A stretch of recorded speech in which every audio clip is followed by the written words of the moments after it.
got to talk about Kanye West, guys. Just slightly.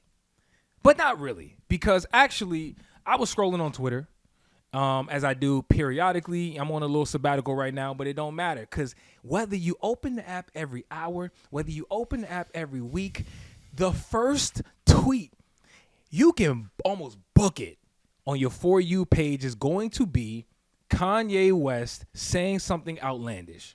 Right, so I'm sure I didn't say nothing groundbreaking. Y'all feel me on that, but I will say this: he had one productive tweet, just one, and it was him saying that there are 12 rap goats, and he listed them out. I'm not gonna list them out. Y'all can go see the tweet. Matter of fact, we're gonna put it up on the screen for y'all watching on YouTube. But there was a couple notable names like LL Cool J. We got Nas. He talked about Jay-Z. He mentioned Drake. You know, he mentioned a few names that I think are obvious, right? But it got me to thinking.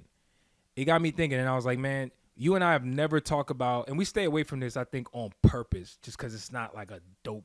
It's very repetitive. Mm-hmm. It's like, all right, who's your top 5 in rap? Like, come on, that's like the most drawn out fucking topic you could possibly have on a podcast. So we usually stay away from it, but I think it's time to tackle it. Okay. But not the top 5. I think let's make it even harder. Let's talk about who are the Mount Rushmore rappers. Mount Rushmore includes, what, 4 faces? Mm-hmm. So with this particular topic, we got to talk about who are our 4 Mount Rushmore rappers. But in that list, you have to include all the eras of rap. It can't just be the 2000s rappers. It can't just be the 2010s rap. It can't be everybody from the 90s. It has to truly encompass everyone who has made I would say, an impact and has left a real mark. You get what I mean? Because and I can go first because I've been thinking about this. We all know hip hop started in what, 73 or something like that, 75 or so. Back in the Sugar Hill Gang era. Rock it to your thing, bang, boogie to up But jumps, the boogie. You know what? Obviously, you and I, we're not old enough to have been there when folks were getting off their. Folks like Run DMC was making an impact. Mm-hmm. Folks like even LL Cool J was like outside with it. Mm-hmm. However, we're old enough to have done our history to some extent. And so with that being said, the first name I'm going to throw in my Mount Rushmore list is LL Cool J. LL Cool J is 100% on my Mount Rushmore of hip hop for many reasons. Number one, he's a trailblazer. He created the name GOAT. Mm-hmm. He's also I talked on the last episode about rappers doing this whole juxtaposition, meaning they look a certain way, but they're giving you a different message in the music. And you think about LL Cool J, he's one of the first rappers to be able to give you girl records, but even early on can do the hardcore, what was considered hardcore at the time, like I'm gonna knock you out, like all this other stuff, right? He was hardcore with it. LL Cool J 100% trailblazed in the early phases of hip-hop going into the Rakim era and all that other stuff. So I got to give LL props. I know that's not a sexy name, pause to say. LL Cool J deserves credit in hip-hop history. Number 2, Jay-Z. Jay-Z, 100% to me, he has stayed the test of time from a discography standpoint. What he did in the 90s with the Reasonable Doubt era, what he was able to transition into the 2000s. Think about Jay-Z, he's lasted multiple decades, continuously remaining influential. You think about all the people who have said that they're his GOAT, or he's their GOAT rather. Mm-hmm. Lil Wayne has talked about it. Mm-hmm. Drake has talked about it. There's people in this era who still revere Jay-Z. Mm-hmm. I think Jay-Z deserves to be on the Mount Rushmore of hip hop, period. And that's not even talking about the business side of things, which that's different. If I want to add that in there, we gonna elevate him even higher. But I think Jay-Z 100% is number 2. Okay. Number 3, Kanye West.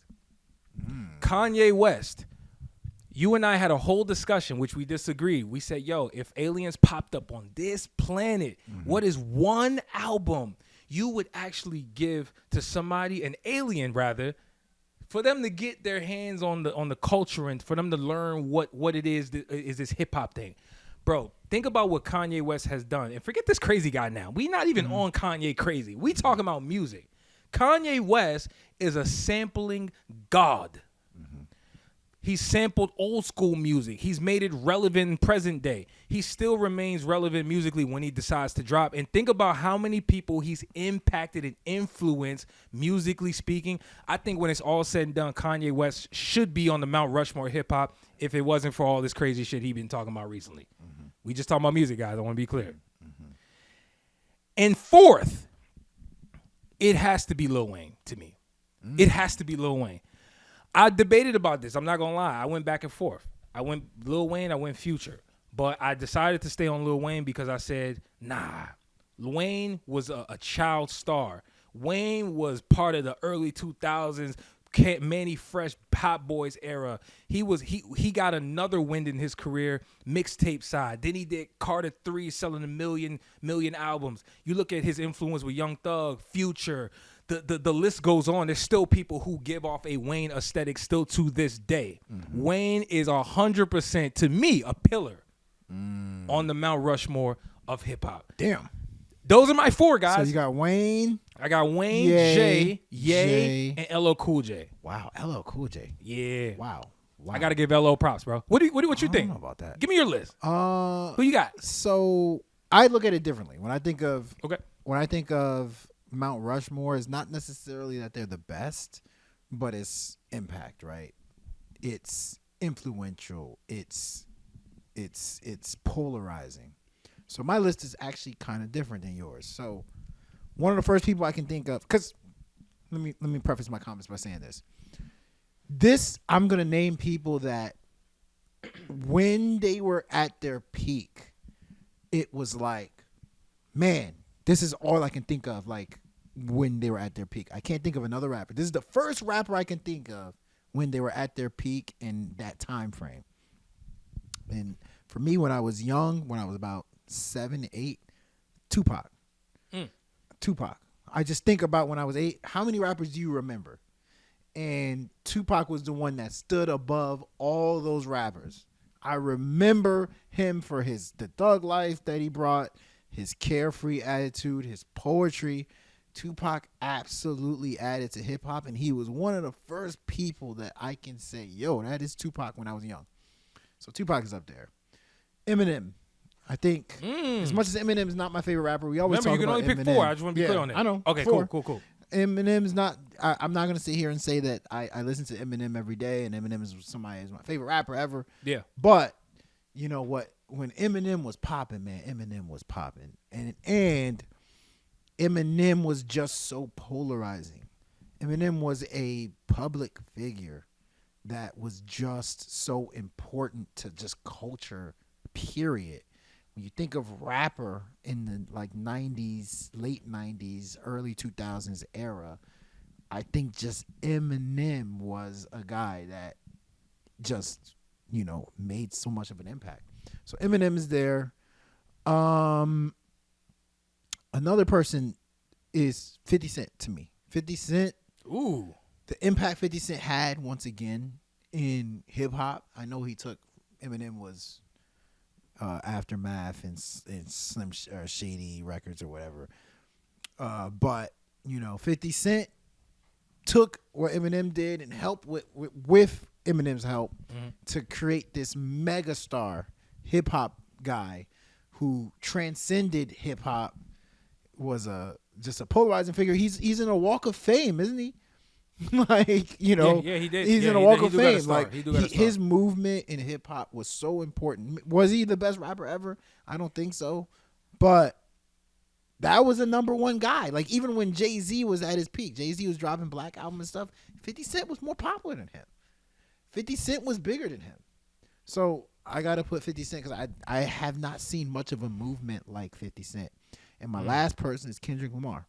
Kendrick Lamar is a very late entry, but Kendrick Lamar, specifically what Kendrick Lamar has done from 2024/2025, we are going to remember this as the greatest year for a hip-hop artist.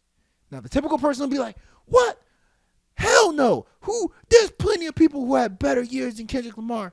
Name me a person who performed at the Super Bowl by himself. Well, SZA. It was him and SZA. But come on. SZA was there for like 5 minutes. performed at the Super Bowl 1 week. The week before, won 5 Grammys for a diss record. Was being referenced by everybody on this planet for the diss records that he did. Did a concert that was highly successful. And now dropped an album, GNX, that is being referenced all over the place. Kendrick Lamar has entered, in my opinion, polarizing figure status. And when people look back at it, they're going to realize how important he is to hip-hop. In years later, they're going to realize how important he was to hip-hop. So those are my 4. Tupac, like that. Kendrick, Eminem, 50 Cent, you can probably maybe substitute for Lil Wayne or something. But those 3, Tupac, Eminem, Kendrick, those 3 for sure for me. All right, bet. I mean, look, we'll let you guys decide because I think with this combo, everybody has different criteria, and that'll determine who's on their list. For me, I put way too much stock because, by the way, before I say anything, everybody on this list or who's even in consideration is successful, and they reached heights of heights. Yeah. Like, this ain't even a question about a bum getting on this list. No, we know anybody. Actually, no, I was close to putting MC Hammer on that list because MC Hammer was the very first rapper that I was like, come on, wow, stop it. MC Hammer is cool. Did you hear what I said? Mount Rushmore. Do you know what Mount Rushmore means? MC Hammer sold 10 million records. Pioneer. Yeah, like still not Mount Rushmore. Like no I said, way. I mean, but Mount Rushmore is not. Who's on Mount Rushmore? You mean like in the real world? Yeah, the real world. Lincoln. I don't know, man. No. It's not like you don't know exactly. But my point is but my actual point is I think everybody has different criteria. Yes. For why they would elevate for people. For me, for me personally, my criteria, I put more stock on influence. Musical. How many kids do you have as a rapper out here? That to me is like that trumps a lot of stuff for me. That's yours. Yeah, that's me. That's what I put above a lot. Mine's is who can I remember when I was younger, like each phase of my life. Who can I remember like as like I idolized or I looked up to and was like, yo, wow, this person's a mega star hip hop. Not necessarily the best. Tupac, come on, you go to Nigeria, people know who Tupac is. 100%. No, I'm not even. You go anywhere in the world, they know who Eminem is. I'm gonna be real with you. I'm not mad at the Tupac pick. I'm not mad at who's the fourth one? Eminem. Who's the fourth Kendrick. The Kendrick was actually honorable mention. Like, Kendrick to me deserves a nomination. These are like I would disagree on the 51. Yeah, that's what I said. 50. I would disagree on the 51. You can flip 50. M had a crazy run. M has kids out here. 50 does too. 50, not 50 really. has kids too. And I was the biggest 50 Cent 50 fan. has kids. Actually, maybe I was one of them. Yeah, 50. You did. I was a G Unit, right? Yeah, you were a G Unit. Listen to the full episode. Link below.